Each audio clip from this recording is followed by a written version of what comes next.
Ceci est l'incarnation du marketing mensonger. Des milliards de personnes boivent du Coca-Cola quotidiennement. Mais le Coca-Cola ne fait pas partie du régime alimentaire humain. C'est une petite canette remplie de sirop de maïs à haute teneur en fructose. Voici la quantité de sucre sous forme de sirop de maïs que vous donnez à votre organisme quand vous buvez ça.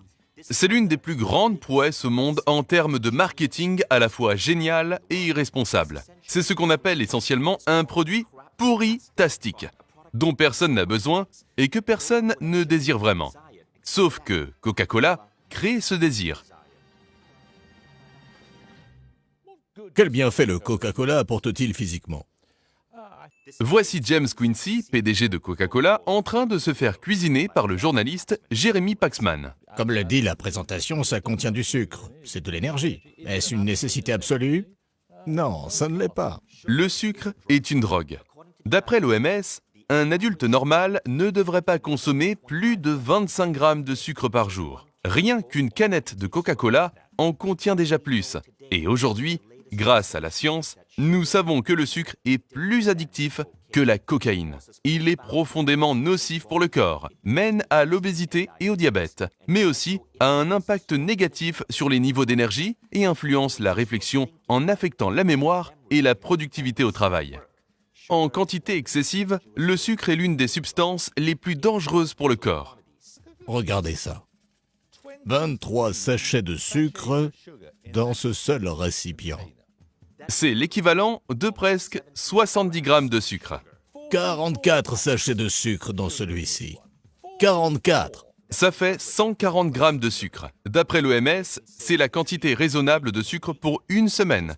Mais vous pourriez la consommer dans le temps nécessaire pour regarder un film.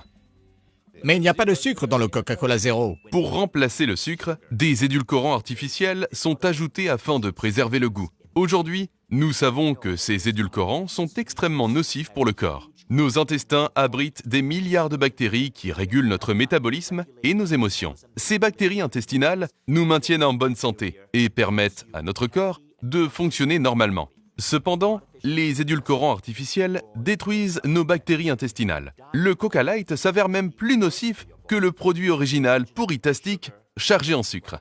Reconnaissez-vous votre rôle dans l'épidémie d'obésité? En tant que contributeur de calories au régime alimentaire britannique, bien sûr, nous le devons. Contre l'obésité.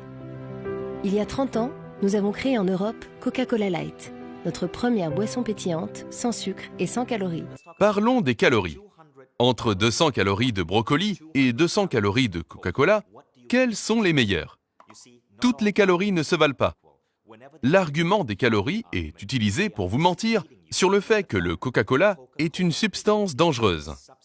Plus vous pensez qu'une calorie est une calorie, que si vous mangez moins et faites plus d'exercice, alors ça ira. Mais ce n'est pas le cas. Nestlé le fait. Coca-Cola aussi. Ils vous font culpabiliser en disant « Tout va bien, buvez notre produit. Et si vous voulez rester en bonne santé, vous n'avez qu'à faire de l'exercice. » Ils associent leur marque à des événements de santé.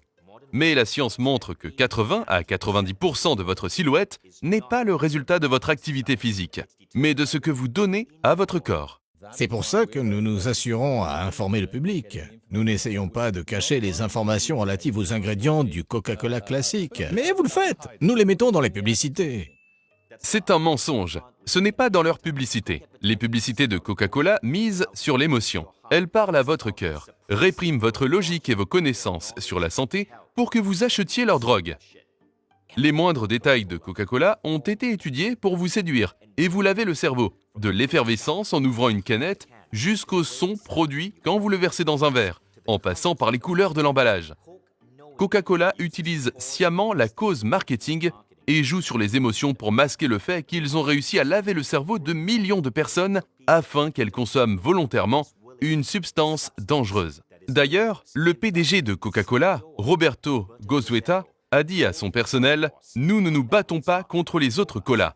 Nous devons dominer le marché de l'eau. » Car j'avais soif par temps froid, tout comme j'avais soif par temps chaud. Et quand j'avais soif, je pensais au Coca-Cola.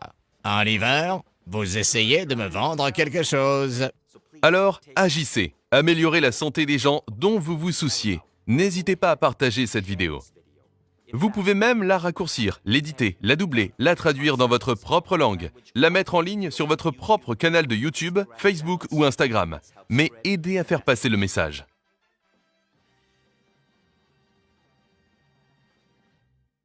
Merci d'avoir regardé cette vidéo. Si vous l'avez aimée, cliquez sur le bouton s'abonner et vous recevrez ma prochaine vidéo dans une semaine.